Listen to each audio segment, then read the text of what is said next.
Mari sebelum mendengarkan firman Tuhan, kita toleh kanan kiri kita, berikan senyumannya paling manis pada kanan kiri kita, sambil katakan pada kanan kiri kita, kamu dilawat Tuhan. Haleluya. Mari katakan pada kanan kirimu, depan belakangmu, kamu dilawat Tuhan. Bapak, Ibu, Saudara sekalian, saya percaya setiap kita yang hadir di tempat ini, sore ini kita akan dilawat Tuhan secara luar biasa. Yang percaya katakan amin, yang antusias katakan yes.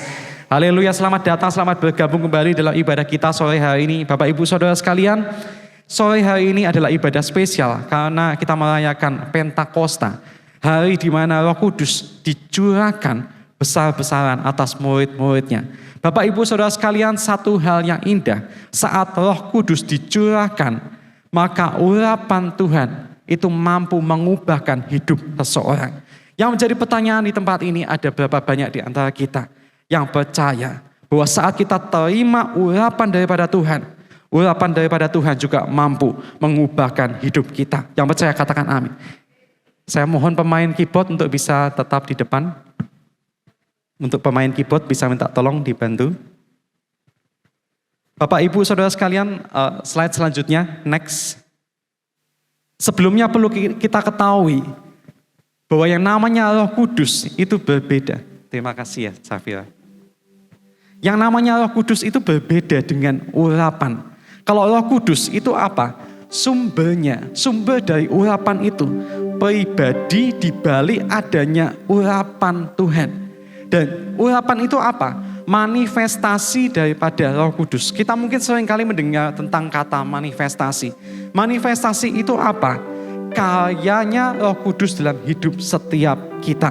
Jadi kalau malam hari ini kita mengalami manifestasi daripada Tuhan, itu berarti kita merasakan Roh Kudus bekerja dalam hidup kita. Malam hari ini ada berapa banyak di antara kita yang rindu, kita percaya Roh Kudus bekerja dalam hidup kita. Kita mengalami karya dalam hidup kita. Yang percaya, yang rindu, mari lambaikan tanganmu, puji Tuhan. Bapak, Ibu, Saudara sekalian, kita menyaksikan manifestasi atau karya Roh Kudus ini yang jelas di dalam 1 Samuel 16 ayat 13. Di mana sejak Daud diurapi dengan minyak oleh Samuel, Alkitab mencatat lalu manifestasi itu terjadi di mana Roh Kudus, Roh Tuhan berkuasa atasnya.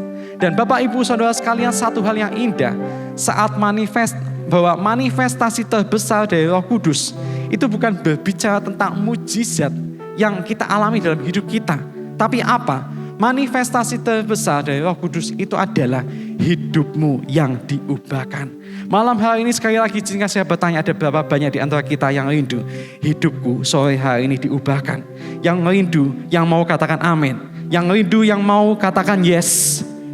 Saya rindu setiap kita yang hadir di tempat ini. Engkau gak hadir di tempat ini secara kebetulan. Saya percaya setiap kita yang ada di tempat ini, sore hari ini hidup kita mengalami perubahan. Slide selanjutnya. Bapak, Ibu, Saudara sekalian, berbicara tentang manifestasi Roh Kudus, itu bukan masa lalu, itu bukan sejarah. Bahkan sejarah mencatat yang namanya manifestasi Roh Kudus. Karya Roh Kudus itu masih relevan, masih terjadi sampai hari ini. Sejarah mencatat 3 tahun yang lalu, tepatnya tanggal 8 Februari tahun 2023 di Asbury University terjadi suatu pencurahan Roh Kudus secara besar-besaran, lawatan Tuhan secara dahsyat itu terjadi, di mana ribuan orang dari berbagai negara itu datang. Di antaranya dari mahasiswa, anak muda, pendeta, aktivis gereja, bahkan sampai wartawan. Mereka hadir, mereka mengikuti ibadah non-stop yang berlangsung selama beberapa hari. Gak terasa bahkan sampai 16 hari. Roh Kudus dicurahkan secara besar-besaran, lawatan Tuhan secara dahsyat terjadi. Di mana ada doa penyembahan siang malam terus, siang malam lagi. Orang itu pada rindu untuk doa menyembah Tuhan. Dan bukan hanya itu saja, pertobatan terjadi. Di mana banyak orang mereka menangis, mereka bertobat, mengaku dosa sama Tuhan. Dan ada banyak orang yang bersaksi, hidupnya dipulihkan dan relasinya dengan Tuhan dipersatukan kembali. Dan bukan hanya itu saja, ada banyak orang mereka hadir, mereka temukan rasa lapar dan hausnya akan Tuhan itu dikembalikan lagi. Saya rindu biarlah setiap kita yang hadir pada sore hari ini, saat engkau nanti terima urapan Tuhan, lawatan Tuhan, biarlah rasa lapar dan haus kita akan kepada Tuhan itu mengalir kembali, muncul kembali. Setelah selesai khotbah ini nanti kita akan ada altar call. Mari biarlah setiap kita yang rindu, kita ingin alami urapan Tuhan, Roh Kudus bekerja mengalir kembali dalam hidup kita. Mari saya ajak saudara sekalian nanti yang rindu, biarlah setelah selesai khotbah nanti, Bapak Ibu saudara sekalian bisa maju, kita bisa alami hadirat Tuhan, kita bisa alami urapan Tuhan itu bekerja, urapan Tuhan mengalir kembali dalam hidup kita. Kita bisa rasakan karya Roh Kudus itu mengalir kembali dalam hidup kita. Bapak Ibu saudara sekalian, slide selanjutnya, kalau kita perhatikan apa yang barusan terjadi tadi di Asbury University, sebetulnya sudah dinubuatkan jauh-jauh hari. Di dalam kitab Yoel 2 ayat 28 dikatakan, kemudian daripada itu akan terjadi bahwa aku yaitu Tuhan akan mencurahkan rohku ke atas semua manusia. Maka anak-anakmu laki-laki dan perempuan akan bernubuat, orang-orangmu yang tua akan mendapat mimpi, teruna-terunamu akan mendapat penglihatan. Selanjutnya di ayat 30 dikatakan, aku yaitu Tuhan akan mengadakan mujizat-mujizat di langit dan di bumi. Dan disambung ayat 32a, barang siapa yang berseru kepada nama Tuhan akan diselamatkan. Dan kemudian disambung, setiap orang yang dipanggil Tuhan akan termasuk orang-orang yang terlepas. Slide selanjutnya. Bapak Ibu saudara sekalian, dari ayat-ayat tadi yang kita baca, kita melihat bentuk manifestasi dari Roh Kudus. Di mana saat Roh Kudus dicurahkan, kita melihat manifestasinya itu apa? Orang itu akan bernubuat. Nubuat ini bukan saja sekedar pendeta mendoakan kita, apa yang akan kita alami akan terjadi di masa depan. Tapi yang lebih penting, berbicara tentang nubuat itu berbicara tentang apa? Kehendak Allah dinyatakan atas jemaatnya. Kehendak Allah terutama dinyatakan atas diri Bapak Ibu Saudara dan juga saya. Dan kita melihat bentuk manifestasi Roh Kudus selanjutnya. Saat Roh Kudus itu dicurahkan, maka apa? Orang itu akan mendapat mimpi. Ini bukan sekedar kalau Bapak Ibu Saudara sekalian kita tidur, kita bisa mendapat mimpi. Tapi secara rohani, mimpi itu berbicara tentang apa? Tentang kita mendapat petunjuk dan arahan dari Tuhan. Saya nggak tahu, mungkin hari-hari ini ada di antara kita sedang bimbang, kita bingung, apa jalan mana yang harus kita tempuh. Bapak Ibu Saudara sekalian, ketahuilah bahwa saat urapan Tuhan engkau terima pada malam hari ini, maka engkau nggak usah bimbang lagi, engkau nggak usah khawatir lagi, engkau nggak usah gelisah lagi, karena Tuhan berikan secara khusus petunjuk, arahan dalam hidupmu. Dan perlu kita ketahui bentuk manifestasi Roh Kudus yang lain. Saat Roh Kudus dicurahkan, maka orang itu akan mendapat apa? Penglihatan. Berbicara tentang penglihatan ini berbicara tentang apa? Visi yang Tuhan yang ingin kerjakan dalam hidup kita. Misi yang Tuhan ingin percayakan dalam hidup setiap kita. Saya percaya setiap kita yang ada di tempat ini, itu bukan secara kebetulan. Mungkin kita nggak pelayanan di mimbar ini, tapi saya percaya Tuhan sanggup pakai setiap kita yang ada di tempat ini untuk melayani Tuhan, menjadi saksi bagi Tuhan dimanapun kita berada. Yang percaya katakan amin, yang mau katakan amin. Dimanapun Tuhan tempatkan kita, baik mungkin di sekolah kita, tempat kuliah kita, tempat kerja kita, dimanapun kita berada, saya percaya Tuhan sanggup pakai kita menjadi alat kesaksiannya, alat kemuliaannya. Saya percaya ada misi yang Tuhan percayakan dalam hidup kita. Tuhan akan pakai setiap kita secara luar biasa. Yang berbicara tentang manifestasi Roh Kudus, satu hal yang jelas, kita bisa menyaksikan berbagai tanda mujizat terjadi. Di mana saat terjadi kebaktian kebangunan rohani, ada banyak orang, mereka yang sakit disembuhkan, mereka yang punya masalah, mungkin masalah finansial, mereka bisa mengalami breakthrough, mereka bisa mengalami jalan keluar. Kita melihat ini salah satu bentuk manifestasi Roh Kudus, di mana berbagai mujizat itu dinyatakan, dan tujuannya itu apa? Bukan untuk membuat orang itu makin terkenal, bukan membuat orang itu tampaknya hebat, tapi untuk apa? Untuk membuat hidup seseorang itu jadi berdampak. lewat mujizat yang Tuhan nyatakan dalam hidup seseorang, itu tujuannya apa? Membuat seseorang itu bisa bersaksi, bisa dipakai Tuhan menjadi alat kemuliaannya. Yang menjadi pertanyaan di tempat ini, ada berapa banyak di antara kita yang hadir di tempat ini, engkau hidupmu dipakai Tuhan menjadi berdampak. Yang mau lambaikan tanganmu, yang mau lambaikan tanganmu. Saya percaya setiap kita yang ada di tempat ini, Tuhan gak tahu setiap kita secara kebetulan. Tuhan akan pakai hidup kita untuk menjadi berdampak bagi sekitar kita. Yang mau katakan amin, yang mau katakan yes. Saya percaya setiap kita yang ada di tempat ini, Tuhan akan pakai hidup kita menjadi dampak bagi sekitar kita. Slide selanjutnya, bentuk manifestasi Roh Kudus yang lain itu apa? Karya keselamatan yang Tuhan kerjakan dalam hidup setiap kita. Ada jaminan bagi setiap kita orang yang percaya bahwa kita pasti akan masuk surga. Sama-sama katakan, saya pasti akan masuk surga. Katakan dengan mantap, saya pasti akan masuk surga. Coba lihat kanan kirimu, sudah ngomong dengan mantap atau belum? Kalau belum mantap berarti belum mantap masuk surga.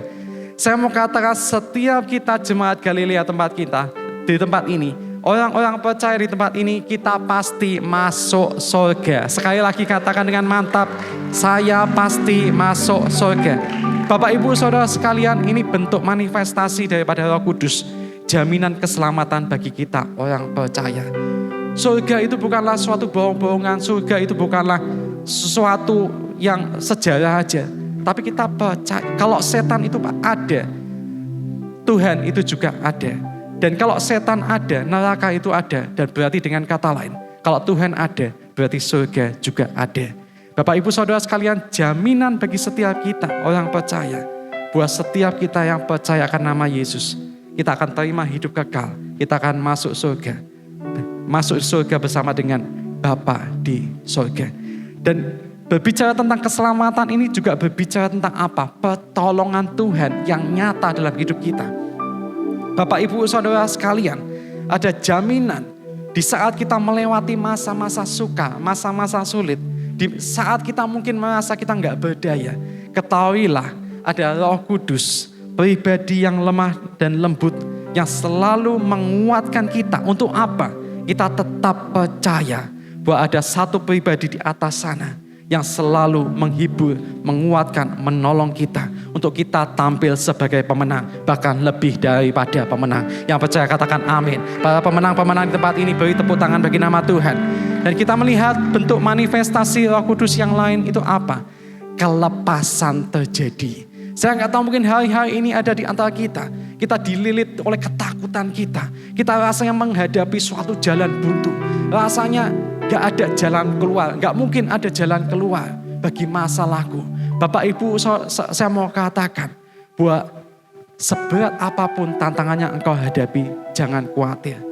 Kita punya pribadi, satu teman, satu sahabat yang gak pernah mengecewakan kita, yang selalu sanggup beri kekuatan pada kita, beri pengharapan pada kita, beri kekuatan buat setiap kita, buat iman pengharapan kita gak sia-sia. Ada satu pribadi, ada satu sahabat di atas sana yang selalu memperhatikan kita. Dan kita tahu bahwa iman pengharapan kita gak sia-sia, karena kita tahu pertolongan Tuhan itu nyata bagi setiap kita. Pertolongan Tuhan itu selalu tersedia, bahkan 24 jam non-stop. Untuk setiap kita percaya bahwa bagi Allah tidak ada yang mustahil. Allah sanggup memenuhi segala keperluan kita menurut kekayaan dan kemuliaannya. Yang percaya sekali lagi beri tepuk tangan yang meriah bagi nama Tuhan. Bapak Ibu Saudara sekalian, yang menarik, satu hal yang indah yang saya ingin sampaikan bagi kita semua sore hari ini. Ketahuilah bahwa saat Roh Kudus menjamah hati seseorang, ada jaminan juga pasti masa depannya tidak lagi ditentukan oleh masa lalunya. Bapak Ibu Saudara sekalian, saya nggak tahu bagaimana masa lalumu. Saya nggak tahu, mungkin masa lalu kita itu begitu kelam. Kita bahkan mungkin jijik dengan diri kita karena masa lalu kita yang dipenuhi dengan kehancuran, dipenuhi dengan kegagalan. Saya mau katakan setiap orang boleh punya masa lalu, tapi setiap kita juga boleh punya masa depan. Karena firman Tuhan mengatakan masa depan sungguh ada dan harapanmu tidak akan hilang. Dan ketahuilah, saat malam hari ini kau terima urapan daripada Tuhan, maka Tuhan juga sanggup mengubah masa lalumu yang kelam menjadi masa depan yang penuh dengan pengharapan. Yang percaya sekali lagi beri tepuk tangan bagi nama Tuhan. Dan Bapak Ibu Saudara sekalian, slide selanjutnya, hari ini kita mau dengar jaminan yang Roh Kudus nyatakan bagi masa depan kita. Kita mau belajar ada 3 buah nyata karya Roh Kudus dalam hidup setiap orang percaya. Slide selanjutnya, buah manifestasi atau karya Roh Kudus yang pertama, yaitu Roh Kudus itu bukan hanya saat kita dilawat Tuhan, saat kita terima manifestasi urapan daripada Tuhan. Kita bukan hanya mungkin rebah atau kita mungkin berbahasa roh.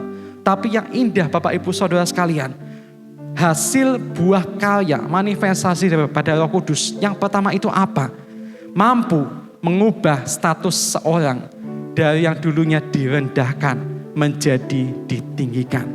Dari seorang yang mungkin dirinya itu dulunya diabaikan, mungkin bahkan dipandang sebelah mata. Tapi saat urapan Tuhan mengalir dalam hidupnya, mampu membuat seseorang itu diangkat Tuhan, dipermuliakan, dipakai Tuhan menjadi alat kemuliaannya. Slide selanjutnya, kita bisa menyaksikan karya Roh Kudus ini dalam diri seorang yang bernama Daud. Bapak Ibu Saudara sekalian, semua katakan, manusia hari ini mungkin menolakmu, tapi ketahuilah bahwa ketika urapan Tuhan terjadi atasmu, maka gak ada satupun yang sanggup untuk menghentikan rencananya. Yang percaya katakan amin. Yang antusias katakan yes. Saya gak tahu mungkin hari-hari ini ada di antara kita. Kita mungkin direndahkan, kita mungkin diabaikan. Tapi ketahuilah, saat urapan Tuhan mengalir dalam hidupmu, gak ada satupun yang dapat menghentikan rencana Tuhan untuk mengangkat hidupmu dan memakai engkau menjadi alat kemuliaannya. Yang percaya katakan amin. Yang antusias katakan yes. Yang percaya sekali lagi beri tepuk tangan bagi nama Tuhan. Kita mau lihat yang pertama, kita mau belajar. Urapan Tuhan itu gak main-main Bapak Ibu Saudara sekalian. Terkadang mungkin orang menyepelekan yang namanya urapan. Tapi ketahuilah yang namanya urapan Tuhan itu dahsyat, powerful banget. Dan saya ingin setiap kita yang hadir sore hari ini, mari kita jangankan lewatkan kesempatan ini. Mari kita meminta urapan Tuhan terjadi atas hidup kita. Karena urapan Tuhan itu mampu mengangkat derajat seseorang. Dari yang dulunya mungkin rendah dipandang sebelah mata, menjadi dipermuliakan, angkat tinggi dan tinggi, menjadi alat kemuliaannya. Daud ini adalah salah satu contohnya. Slide selanjutnya. Kalau kita kenal Daud dulunya, masa lalunya itu apa? Dia itu hanya seorang gembala. Dan 1 Samuel 17 ayat 28 mencatat, dia itu hanya gembala domba 2 atau 3 ekor. Masih mending kalau dia itu seorang gembala yang besar. Mungkin punya beberapa ratus atau beberapa ribu ekor domba. Tapi Daud ini apa? Hanya punya 2-3 ekor. Gembala pada waktu itu adalah suatu pekerjaan yang rendah. Dipandang sebelah mata. Sudah pekerjaannya yang rendah. Dia juga hanya punya apa? Sedikit sekali. Jadi betul-betul dipandang rendah. Dipandang sebelah mata. Dan kalau kita lihat di 1 Samuel 16 ayat berapa tuh? Ayat 1, dia itu adalah anak bungsu yang tidak diperhitung. 1 Samuel 16 ayat 11, anak bungsu yang tidak diperhitungkan oleh keluarganya sendiri. Bahkan ketika Nabi Samuel mendatangi rumahnya, disata ayahnya untuk menunjukkan semua anak-anaknya laki-laki di 1 Samuel yang ayahnya yaitu Isai lakukan. Yang ditunjukkan itu ketujuh saudara-saudara Daud yang lain. Sampai di 1 Samuel 16 ayat 11, Samuel berkata kepada Isai, ayah Daud, inikah anakmu semuanya? Dan jawab Isai, masih tinggal yang bungsu, tetapi sedang mengembalakan kambing domba. Seperti setengahnya ayahnya ini enggak yakin apakah Nabi Samuel ini ingin lihat anaknya yang bungsu yang bernama Daud ini. Tapi kita lihat orang yang dipandang sebelah mata, diabaikan oleh keluarganya sendiri. Tuhan malah cari orang kayak gini. Dan Tuhan urapi orang yang bernama Daud ini. Dan yang menarik Bapak Ibu Saudara sekalian, ketika urapan Tuhan itu terjadi, setelah Daud itu terima yang namanya urapan daripada Roh Kudus, gak main-main. Ada satu perubahan mencolok. dia alami dalam hidupnya. Di mana ketika gak ada satu pun daripada orang Israel berani menghadapi seorang raksasa yang namanya itu Goliat. 1 Samuel 17 ayat 33 mencatat, tetapi Saul berkata kepada Daud, tidak mungkin engkau dapat menghadapi orang Filistin itu untuk melawan dia, sebab engkau masih muda, sedang dia sejak dari masa mudanya telah menjadi prajurit.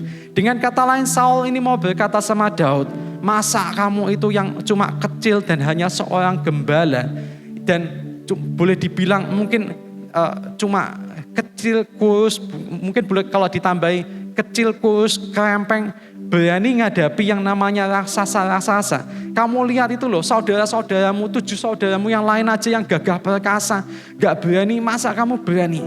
Tapi yang menarik Bapak Ibu Saudara sekalian, perhatikan baik-baik. Yang membuat perbedaan di sini, perbedaan yang mencolok, dengan urapan yang Daud itu terima daripada Tuhan. Dia berani untuk berkata di 1 Samuel 17 ayat 45. Tetapi Daud berkata kepada orang Filistin itu, engkau mendatangi aku dengan pedang dan tombak dan lembing, tetapi aku mendatangi engkau dengan nama Tuhan semesta alam, Allah segala barisan Israel yang kau tantang itu. Slide selanjutnya. Dan singkat cerita, kita sudah tahu akhir daripada kisahnya, di mana akhirnya Daud ini berhasil mengalahkan Goliat.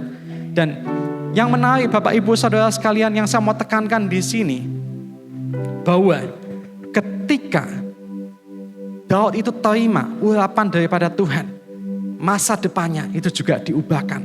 Dari seorang yang dulunya hanya apa? Gembala. Diremehkan, diabaikan, bahkan dipandang sebelah mata oleh orang-orang. Tapi yang menarik Bapak Ibu Saudara sekalian, ketika dia terima itu yang namanya urapan, seketika itu juga masa depannya Tuhan ubahkan. Dari seorang gembala, seorang yang dianggap rendah, seorang yang dianggap mungkin hina, Tuhan ubahkan, Tuhan permuliakan dia menjadi pahlawan yang mengalahkan Goliat dengan apa? Sepele Bapak Ibu. Masih mending mungkin kalau dengan pedang atau dengan panah, tapi hanya dengan sesuatu yang sepele, umban dan batu. Kita bisa baca di 1 Samuel 17 ayat 50. Tuhan jadikan Daud sebagai pahlawan yang betul-betul mengalahkan Goliat. Dan bahkan di kemudian hari seluruh rakyat Israel menyanjung dia dan menghormati dia. Di 1 Samuel 18 ayat 7 dikatakan perempuan yang menari-nari itu menyanyi berbalas-balasan. Katanya, Saul mengalahkan beribu-ribu musuh, tetapi Daud berlaksa-laksa. Dan Tuhan berikan kemenangan, angkat Daud betul-betul menjadi seorang pahlawan dan sangat dihormati oleh bahkan seluruh rakyat Israel. Dan bukan hanya itu saja. Kalau kita baca di 2 Samuel 5 ayat 5, Tuhan bahkan permuliakan, angkat Daud ini gak main-main. Bahkan bukan hanya menjadi seorang pahlawan, tapi menjadi raja atas Israel yang memerintah selama 40 tahun. Dan bukan hanya itu saja, Tuhan mengurapi dia secara luar biasa menjadi penulis sebagian kitab Mazmur. Bapak Ibu Saudara sekalian, yang kita bisa pelajari dari Daud ini, jangan sekali-kali remehkan ladang penggembalaanmu hari ini. Sebab di tempat itulah Tuhan sedang mempersiapkanmu. Jika engkau setia di ladang penggembalaanmu, Tuhan sanggup membawamu ke musim penggenapan. Bapak Ibu Saudara sekalian, saya nggak tahu proses apa yang sedang engkau hadapi saat ini, ladang penggembalaan apa yang sedang engkau hadapi saat ini. Mungkin yang ada di tanganmu saat ini seperti Daud, sesuatu yang sepele. Engkau hanya menggembalakan 2 atau 3 ekor domba. Yang engkau lakukan sekarang, mungkin itu sesuatu yang dianggap rendah, dipandang orang mungkin sebelah mata. Bapak Ibu Saudara sekalian, tapi saya mau katakan, jangan sekali-kali remehkan proses yang Tuhan izinkan terjadi dalam hidupmu. Penggembalaan yang Tuhan sedang izinkan terjadi dalam hidupmu. Dan ketahuilah, jika engkau tetap setia, maka Tuhan sanggup membawamu ke musim penggenapan. Penggenapan apa? Penggenapan janji-janjinya dalam hidupmu. Di mana Tuhan akan memuliakan kita, akan angkat kita, pakai kita menjadi alat kemuliaannya. Ada berapa banyak di antara kita yang mau tetap setia, yang mau katakan amin, yang mau katakan yes. Mari jadilah orang yang setia, apapun yang sedang kita alami, tetap setia. Karena kita percaya Tuhan akan pakai kita menjadi alat kemuliaannya. Slide selanjutnya, kita tentunya sudah nggak asing dengan merek yang satu ini, yaitu yang namanya Apple. Beberapa daripada kita mungkin suka untuk pakai produk-produk Apple ini. Bapak Ibu Saudara sekalian, nggak banyak orang yang tahu bahwa ternyata Apple yang begitu hebat, begitu terkenal sampai hari ini, itu ternyata dulunya dimulai dari sesuatu yang sepele. Apple itu dimulai dari apa Bapak Ibu? Garasi. Dimulai di tahun 1976 oleh pendirinya yang bernama Steve Jobs, Steve Wozniak, dan juga Ronald Wayne. Dan kalau dibanding dengan saingannya saat itu yang namanya IBM, itu bagaikan Daud melawan Goliat. Gak main-main Bapak Ibu perbandingannya. Itu kalau kita lihat matematikanya, itu IBM itu 163.000 kali lebih besar dibanding dengan Apple. Apple ini nggak ada apa-apanya. Kalau kita lihat omset IBM saat itu 16,3 miliar US dollar. Omset Apple itu berapa? Hanya 100.000 US dollar. Tapi yang menarik, Apple ini dia tetap nggak menyerah, tetap berjuang keras. Dan kunci kemenangannya itu apa? Dia lebih fokus pada ini loh, pada pengalaman. Dan kalau itu boleh diwakilkan, itu bisa diwakilkan dengan satu kata, yaitu kesederhanaan. Dan kalau boleh kita terjemahkan dalam bahasa sehari-hari, kesederhanaan ini apa? Sesuatu yang sepele. Hari ini kita belajar, Daud dia pernah diremehkan karena hanya sepele. Dia sesuatu yang sepele, dia hanya seorang gembala kecil. Apple pernah diremehkan karena juga sepele. Perusahaan startup yang kecil. Perusahaan apa hanya mulai dari garasi. Tetapi sejarah sering berubah melalui mereka yang tidak pernah menyerah pada keterbatasan. Bapak Ibu, saya nggak tahu mungkin hari-hari ini kau merasa aku orang yang terbatas. Ada banyak keterbatasan dalam diriku. Aku merasa aku nggak mampu. Aku merasa aku bukan siapa-siapa. Bapak Ibu saudara sekalian saya kasih, mari bilah kita mari jangan remehkan apa yang sepele yang ada di tanganmu saat ini. Karena kita percaya Tuhan sanggup untuk ubahkan setiap keterbatasan itu menjadi mujizat. Karena kita percaya Tuhan dia adalah ahlinya pengubah setiap keterbatasan, kemustahilan menjadi mujizat. Karena dia sendiri berkata, sebab bagi Allah tidak ada yang mustahil. Ada berapa banyak di antara kita yang percaya katakan amin. Yang percaya katakan yes. Yang percaya sekali lagi beri tepuk tangan bagi nama Tuhan. Bapak Ibu Saudara sekalian, mari tetap setia di ladang pengembalaan apapun yang engkau percayakan. Yang Tuhan percayakan dalam hidupmu saat ini. Dan biarlah saat ini engkau minta, Tuhan aku minta urapan Tuhan mengalir dalam hidupku. Aku tahu, aku sadar Tuhan, dengan kekuatanku sendiri aku terbatas. Tapi aku percaya bersama dengan Tuhan, aku pasti akan lakukan perkara yang besar. Yang percaya sekali lagi katakan amin. Yang percaya katakan yes. Yang percaya sekali lagi beri tepuk tangan bagi nama Tuhan. Kita mau lanjut Bapak Ibu Saudara sekalian, buah manifestasi atau karya Roh Kudus dalam hidup seseorang. Yaitu Roh Kudus mampu ubahkan seseorang yang dulunya adalah seorang pecundang menjadi pemenang. Seorang yang mungkin biasa lari dari kenyataan hidupnya. Tapi saat dia terima urapan daripada Tuhan, gak main-main. Dia diubahkan menjadi seorang pemberani. Karena dia sadar Tuhan jadikan dia sebagai pecundang, tapi sebagai pemenang. Bahkan lebih daripada pemenang. Kita bisa saksikan slide selanjutnya, karya Roh Kudus ini yang kedua. Dalam hidup seorang yang bernama Gideon. Bapak Ibu Saudara sekalian, saya mau katakan urapan Tuhan bukan hanya memberi kita kekuatan untuk bertahan. Tapi yang lebih indah, kekuatan juga, urapan Tuhan memberi kita keberanian untuk menang. Mari kita mau katakan pada diri kita sendiri, aku adalah pemenang. Katakan pada dirimu sendiri, aku adalah pemenang. Saya percaya setiap kita yang ada di tempat ini, kita adalah pemenang. Slide selanjutnya, kalau kita kenali Gideon ini masa lalunya dia dari suku yang paling lemah dan dia paling muda di keluarganya sendiri. Hakim-Hakim 6 ayat 15 mencatat, tetapi jawabnya kepada Tuhan, Tuhan, dengan apakah akan kuselamatkan orang Israel? Bukankah kaumku yang paling lemah di suku Manasye? dan aku ini yang paling muda di antara kaum keluargaku. Gideon ini dari suku yang paling lemah yang dibilang Manasye dan juga paling muda. Dan perlu kita kenali bahwa orang yang bernama Gideon ini adalah seorang pengecut, di mana kalau kita lihat di Alkitab, saat Tuhan jumpai dia, Tuhan temukan dia sedang mengirik gandum di dalam tempat pemerasan anggur. Bayangin Bapak Ibu Saudara sekalian, tempat pemerasan anggur yang mestinya dipakai untuk memproses membuat anggur, tapi Gideon pakai untuk apa? Mengirik gandum. Jelas-jelas untuk apa? Untuk bersembunyi, supaya enggak ditemukan oleh musuhnya. Dia pakai suatu tempat, dia sembunyi di tempat yang enggak dikira oleh orang, enggak disangka oleh orang sama sekali. Supaya apa? Dirinya itu selamat. Gideon ini dulunya adalah seorang pengecut. Dan boleh disimpulkan dia itu adalah seorang pecundang. Mungkin kita seringkali dengar kata pecundang. Kalau kita pelajari, pecundang itu artinya sebetulnya apa? Ini loh, seorang yang tidak berani menghadapi kenyataan hidupnya, sering menyalahkan keadaannya atau orang lain dan mudah menyerah. Bapak Ibu Saudara sekalian, mari hari ini bila kita introspeksi diri kita tanya diri kita masing-masing. Apakah tanpa kita sadari, sebetulnya kita itu adalah pecundang, seorang yang selalu lari dari kenyataan.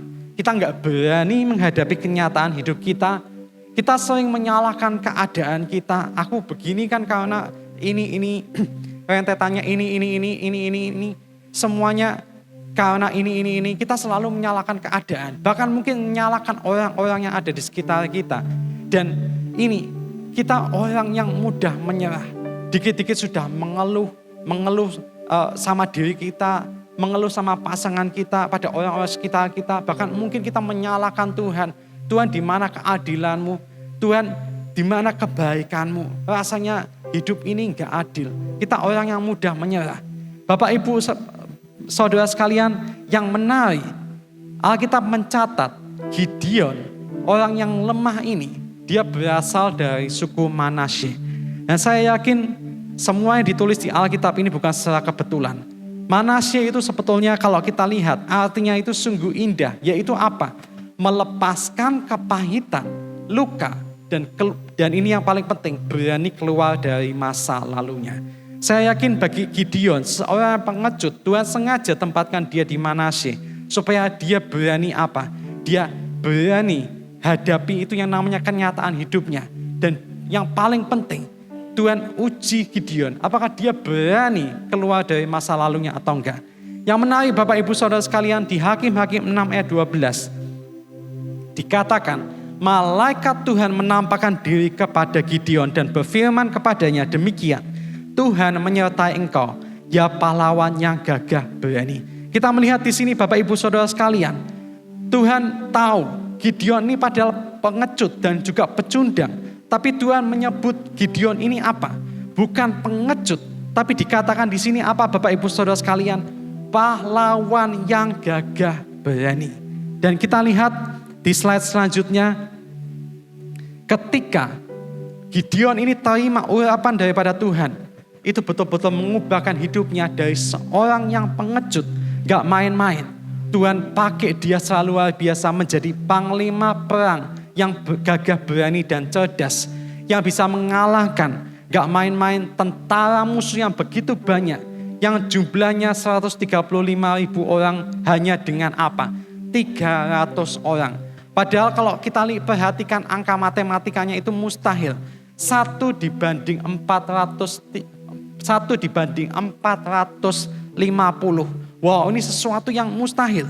Tapi kita melihat, kita menyaksikan Tuhan betul-betul berikan kemenangan bagi seorang yang bernama Gideon. Di Hakim-Hakim 7 ayat 12 dikatakan, dan orang Midian dan Amalek dan semua orang dari sebelah timur itu bergelimpangan di lembah sebanyak belalang, dan unta-unta mereka tidak terhitung banyaknya, seperti pasir di tepi laut. Kita melihat sendiri di ayat ini Tuhan betul-betul berikan kemenangan bagi Gideon. Dan yang menarik Bapak Ibu Saudara sekalian, sebelum Gideon ini bisa diangkat Tuhan menjadi pahlawan yang gagah perkasa, Tuhan izinkan itu yang namanya apa? Ujian itu terlebih dahulu. Di mana Tuhan uji dia dari pasukannya yang awalnya itu 32.000 orang. Tuhan katakan Gideon masih terlalu banyak. Orang yang bersamamu itu masih terlalu banyak. Dan kemudian dari 30.000 Tuhan pangkas menjadi apa? Tinggal 10.000.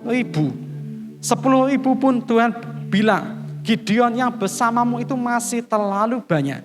Tuhan pangkas lagi sampai hanya tinggal apa? 300 orang.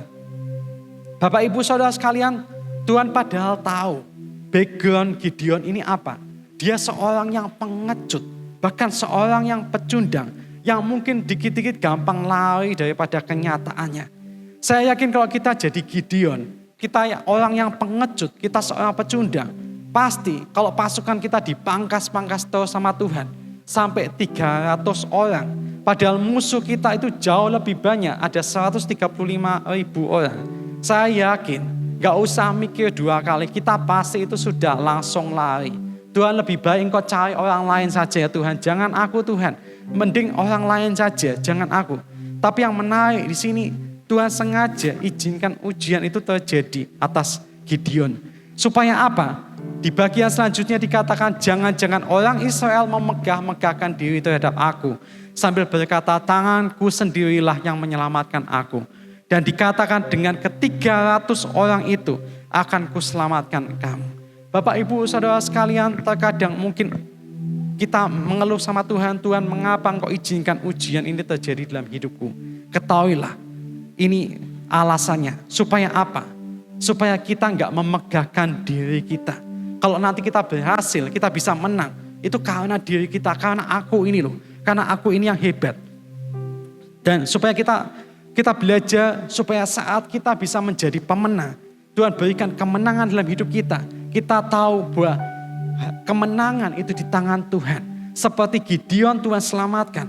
Demikian juga saat Tuhan berikan kemenangan itu dalam hidup kita. Bila kita sadar, aku ini bukan siapa-siapa.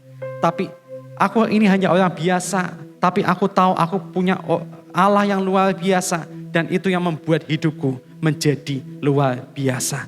Yang percaya katakan amin. Yang percaya katakan pada kanan kirimu, kamu luar biasa. Mari katakan pada kanan kirimu, depan belakangmu, kamu orang yang luar biasa. Bapak ibu saudara sekalian, mari kita menghargai proses yang Tuhan izinkan terjadi dalam hidup kita. Saya nggak tahu mungkin ada di antara kita biasa mungkin lari daripada kenyataan hidup kita. Hari ini mari biarlah kita mau tetap setia karena kita tahu kekuatan kita bukan dari diri kita tapi hanya dari Tuhan. Bapak ibu saudara sekalian, dari Gideon ini kita belajar ketika Tuhan campur tangan maka apa yang sedikit sederhana dan dipandang lemah oleh dunia, oh itu bukan penghalang untuk melakukan perkara yang tampaknya mustahil dan meraih kemenangan besar. Kita melihat sendiri Gideon hanya dengan 300 orang itu kalau ditanya sedikit gak Pak? Sangat sedikit. Tapi kita lihat apa yang mustahil bahkan dipandang lemah oleh dunia betul-betul dipakai Tuhan untuk melakukan perkara yang besar dan meraih kemenangan yang besar. Hari ini yang menjadi pertanyaan, ada berapa banyak di antara kita yang mau berani berkata, aku gak mau lagi jadi pecundang. Aku gak mau lagi jadi pengecut. Tapi dengan imanku, aku berani untuk berkata, bersama dengan Tuhan, aku akan lakukan perkara yang besar. Ada berapa banyak di antara kita yang mau katakan amin, yang mau katakan yes, yang mau sama-sama katakan dalam hitungan ketiga, bersama Tuhan aku akan lakukan perkara yang besar. Yuk sama-sama dalam hitungan ketiga, 1, 2, 3. Bersama Tuhan aku akan lakukan perkara yang besar. Sekali lagi lebih mantap, lebih keras. 1, 2, 3. Bersama Tuhan aku akan lakukan perkara yang besar. Sekali lagi lebih keras. Bersama Tuhan aku akan lakukan perkara yang besar. Sekali lagi beri tepuk tangan paling meriah bagi nama Tuhan. Saya percaya setiap kita yang ada di tempat ini, ketika kita terima urapan daripada Tuhan, oh kita bersama Tuhan kita akan lakukan perkara yang besar. Slide selanjutnya, Bapak Ibu Saudara sekalian, sejarah mencatat yang dialami oleh Gideon itu betul-betul ada di dunia nyata. Peristiwanya sempat diangkat menjadi sebuah film yang dikenal dengan nama dengan judul 300. Di mana pada tahun 480 Masehi itu pada pertempuran Thermopylae, saat itu Raja Leonidas I memimpin juga sama angkanya 300 orang. 300 prajurit Sparta melawan tentara Persia yang begitu banyak. Kalau tadi 135.000, ini lebih banyak lagi, yaitu 200.000. Tentara Persia dipimpin oleh Raja Xerxes I yang saat itu dikenal gak terkalahkan, bahkan dijuluki mesin perang dunia. Yang luar biasa Bapak Ibu Saudara sekalian, hanya dengan 300 orang itu, Raja Leonidas I bersama dengan 300 orang prajurit Spartanya mampu menahan tentara Persia begitu banyak selama 3 hari di celah sempit Thermopylae. Makanya dinamakan pertempuran Thermopylae. Sekalipun berakhir dengan kekalahan, tetapi perjuangan mereka itu luar biasa karena membawa dampak besar bagi Yunani, memberi waktu bagi kota-kota di Yunani untuk mempersiapkan pertahanannya dan juga armada Yunani untuk mengatur strateginya. Sehingga akhirnya mereka bisa menang dalam 2 pertempuran selanjutnya, pertempuran Salamis dan juga Plataea, dan sampai akhirnya berhasil mengusir tentara Persia. Mereka enggak berhasil menjajah Yunani, berhasil mereka usir dari tanah Yunani. Dan yang menarik, kunci kemenangan daripada tentara pasukan Yunani ini, sekalipun jumlah mereka kecil, cuma 300, tapi yang menarik, mereka lebih siap dan mereka punya tekad yang kuat. Bapak Ibu Saudara sekalian, yang saya mau sampaikan, hidup ini mungkin seringkali membawa kita pada jalan sempit, pada celah sempit yang dihadapi seperti pasukan Sparta tadi. Tapi ketahuilah, justru melalui celah sempit itu, yang namanya apa? Karaktermu dan imanmu itu dibentuk, ditempa, diproses. Untuk apa? Kita selalu memandang ke atas. Saat kita menghadapi celah sempit, kita mungkin pandangan kita terbatas.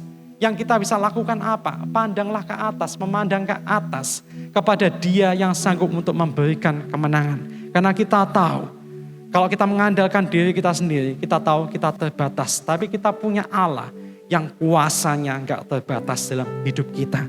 Yang kita tahu, kita diciptakan bukan sebagai pecundang, tapi sebagai pemenang, bahkan lebih daripada pemenang.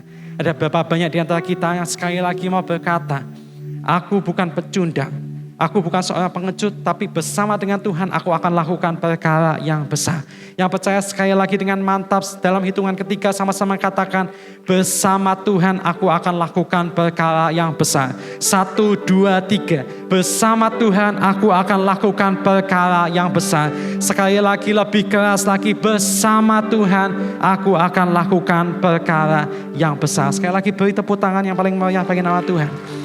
Bapak Ibu Saudara sekalian, jangan mengeluh akan proses yang engkau hadapi saat ini, celah sempit yang sedang kau alami saat ini. Karena kita tahu bersama dengan Tuhan, kita akan lakukan perkara yang besar. Slide selanjutnya, buah manifestasi atau karya Roh Kudus yang terakhir dalam hidup kita. Ketahuilah, Roh Kudus mampu mengubah hidupmu. Yang mungkin masa lalumu dipenuhi dengan kegagalan, Tuhan sanggup ubahkan. Mulai malam hari ini juga, gak lagi dipenuhi dengan kegagalan, tapi dipenuhi dengan kesaksian. Saudara yang rindu, mari katakan pada dirimu sendiri, aku percaya hidupku dipenuhi dengan kesaksian. Mari katakan pada dirimu, aku percaya hidupku dipakai Tuhan jadi kesaksian. Saya percaya setiap kita yang hadir di tempat ini, mulai malam hari ini, Tuhan pakai hidup kita menjadi kesaksian. Saya nggak tahu, mungkin ada di antara kita yang merasa kita nggak berharga, kita nggak berarti. Tapi saat urapan Tuhan mengalir dalam hidup kita, kita tahu, kita sadar, kita adalah orang yang berharga dan mulia. Karena kita tahu ada satu pribadi di atas yang begitu mengasihi kita, yang berharga, sebab engkau berharga dan mulia di mataku. Yang percaya katakan amin, yang setuju katakan yes. Di slide selanjutnya kita menyaksikan karya Roh Kudus ini yang terakhir dalam diri seorang bernama Simon Petrus. Dan kita mau belajar bahwa kegagalan itu bukanlah akhir. Simon Petrus ini pernah mengalami kegagalan dalam hidupnya.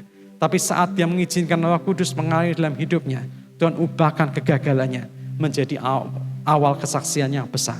Selanjutnya kalau kita kenali Simon Petrus ini, masa lalunya apa?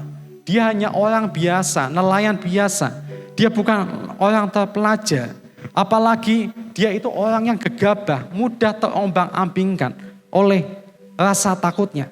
Tapi ada satu peristiwa menarik dalam hidupnya, di mana di dalam Matius 26 ayat 34 sampai 35, Yesus berkata kepadanya, "Aku berkata kepadamu, sesungguhnya malam ini sebelum ayam berkokok, engkau telah menyangkal aku 3 kali."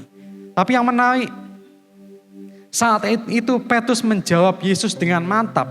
Katanya, "Sekalipun aku harus mati bersama-sama engkau, aku takkan menyangkal engkau." Dengan kata lain, Petrus bilang, Tuhan, mungkin murid-murid yang lain itu boleh menyangkal Tuhan. Tapi orang yang namanya Petrus ini, sekali-kali gak akan menyangkal. Sekalipun harus mati, aku gak akan menyangkal engkau Tuhan. Tapi kita menyaksikan di ayat selanjutnya, di ayat 74 sampai 75. Kenyataannya dikatakan, saat orang banyak itu mengatakan kepada Petrus, bukankah engkau selalu bersama-sama dengan Yesus? Petrus dia menjawab, dia malah mengutuk Yesus dan bersumpah, aku sekali-kali gak kenal orang itu, gak kenal Yesus. Dan seketika itu juga dikatakan berkokoklah ayam jantan. Lalu ia pergi keluar dan menangis dengan sedihnya. Kita melihat sebelumnya dengan gagah Petrus dia berkata, Tuhan, sekali-kali aku gak akan menyangkal engkau Tuhan. Bahkan kalau aku harus mati, aku gak akan menyangkal. Tapi kita lihat kenyataannya dia gagal. Dia bahkan menangis, dia bahkan menyesal dengan sedihnya. Kenapa ya? Kok kenyataannya aku malah gagal, aku malah menyangkal Yesus. Bukan hanya menyangkal, bahkan malah mengutuki Yesus. Yang menarik Bapak Ibu Saudara sekalian, menanggapi Petrus yang gagal ini, Yesus datang menawarkan kesempatan kedua kepadanya. Di Yohanes 21 ayat 17, kata Yesus kepadanya untuk ketiga kalinya, Simon anak Yohanes, apakah engkau mengasihi aku? Dan ia berkata kepadanya, Tuhan, engkau tahu segala sesuatu. Engkau tahu bahwa aku mengasihi engkau. Dengan kata lain, Petrus dia menangis, dia berkata, Tuhan, engkau tahu Tuhan dari lubuk hatiku bahwa aku sebetulnya betul-betul mengasihi engkau. Tapi ampuni aku Tuhan ampuni aku Tuhan saat aku diperhadapkan dengan kenyataan. Aku gagal Tuhan. Saya nggak tahu mungkin hari-hari ini ada di antara kita betul-betul tulus mengasihi Tuhan. Tapi saat kita dibenturkan dengan kenyataan, dengan keadaan, seringkali kita itu juga gagal. Dengan mudahnya kita membuang Tuhan daripada kita. Bapak Ibu Saudara sekalian, yang menarik di slide selanjutnya, menanggapi Petrus orang yang gagal ini. Kalau kita lihat jauh-jauh hari sebelumnya, Yesus itu sudah berikan suatu identitas yang spesial buat Petrus. Dikatakan di Matius 16 ayat 18, dan aku pun, yaitu Yesus berkata kepadamu, yaitu Petrus, engkau adalah Petrus, dalam bahasa aslinya Petros, yang artinya batu karang. Dan dikatakan di atas batu karang ini, aku akan mendirikan jemaatku. Gak main-main, Petrus ini dia dikasih identitas spesial, yaitu batu karang. Namanya batu karang itu teguh, gak tergoyahkan, gak mungkin berubah pendiriannya. Tapi kenyataannya apa? Kenyataannya Petrus yang dibilang katanya batu karang, dia tetap gagal. Bapak Ibu Saudara sekalian, mungkin kita secara manusia kita sudah mengusahakan sesuatu secara sempurna. Tapi saat kita dibenturkan dengan keadaan, kita mungkin gagal. Saya nggak tahu mungkin hari-hari ini ada banyak kegagalan yang sedang kita alami dalam hidup kita. Yang menarik Bapak Ibu Saudara sekalian, Tuhan betul-betul berikan kesempatan kedua, second chance itu bagi Petrus. Bagi Petrus yang gagal, Tuhan gak tarik lagi perkataannya. Dulunya Yesus pernah berkata, melalui engkau batu karang ini Petrus, aku akan mendirikan jemaatku. Dan sekalipun Petrus gagal, Tuhan tetap berkata kepadanya, bahkan sampai 3 kali, Petrus, gembalakanlah domba-dombaku.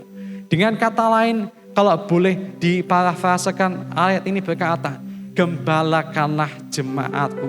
Aku gak pandang kegagalanmu Petrus, sekalipun aku tahu kenyataannya engkau orang yang gagal. Tapi aku tetap pegang perkataanku. Melalui engkau, aku tetap akan dirikan jemaatku. Gembalakanlah domba-dombaku. Bapak, Ibu, saudara sekalian, saya nggak tahu, mungkin hari-hari ini kita merasa kita orang yang gagal, kita nggak mampu. Kita merasa aku bukan siapa-siapa. Ketahuilah Yesus datang menawarkan kesempatan kedua, second chance itu buat setiap kita. Dan saat urapan Tuhan itu terjadi, Tuhan akan pakai kita lebih luar biasa lagi dari sebelumnya.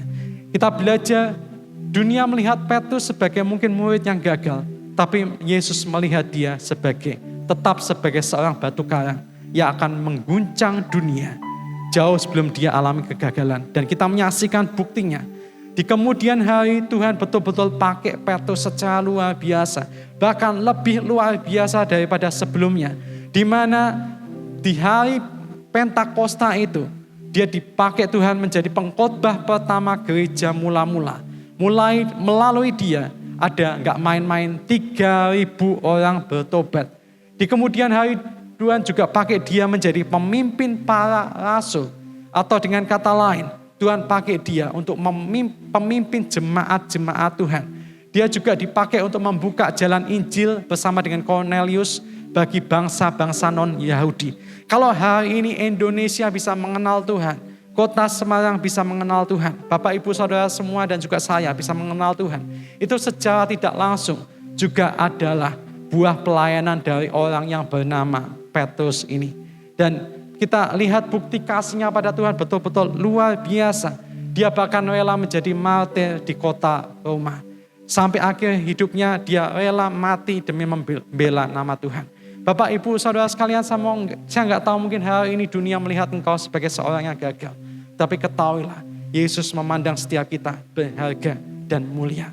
Dan setiap kita Tuhan akan pakai secara luar biasa. Ada berapa banyak di antara kita yang hadir pada sore hari ini, kita percaya Tuhan akan pakai kita secara luar biasa untuk mengguncang dunia. Yang percaya katakan amin. Yang antusias katakan yes. Saya percaya setiap kita yang ada di tempat ini, Tuhan akan pakai secara luar biasa untuk mengguncang dunia. Selanjutnya saya mau tambahkan sedikit. Ada seorang penginjil terkenal yang dikenal dengan yang bernama Dwight L. Moody atau yang biasa dikenal dengan julukan D.L. Moody.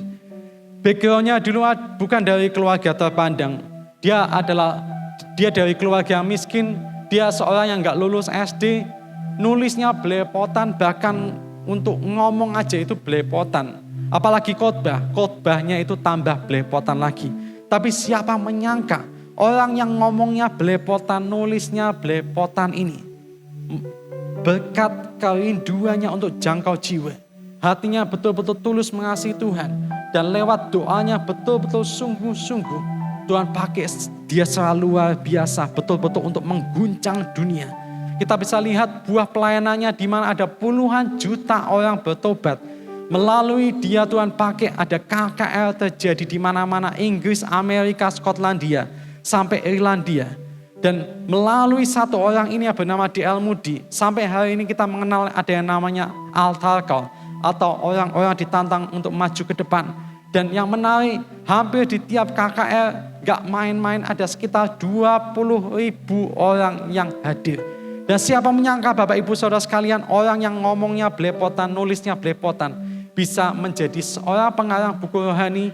Bukan hanya itu saja, menjadi pendiri salah satu sekolah Alkitab terkenal di dunia. Seperti yang kita lihat di gambar ini, yang bernama Moody Bible Institute. Bukan hanya itu saja, orang yang belepotan, orang yang ngomongnya belepotan, nulisnya belepotan, juga bisa menjadi inspirator, motivator terkenal, yang menginspirasi penginjil-penginjil hebat lainnya seperti Billy Sunday dan R.A. Torrey. Wow, luar biasa. Mari kita beri tepuk tangan bagi nama Tuhan. Kita menyaksikan sendiri orang yang mungkin dipandang dunia itu rendah, tapi saat urapan Tuhan mengalir dalam hidupnya, gak main-main, Tuhan pakai dia untuk mengguncang dunia. Satu kata-kata yang indah dari D.L. Moody, dia berkata, dunia belum melihat apa yang Tuhan dapat lakukan melalui satu orang yang sepenuhnya berserah padanya. Yang menjadi pertanyaan pada sore hari ini, apakah engkau satu orang juga yang Tuhan akan pakai secara luar biasa untuk mengguncang dunia?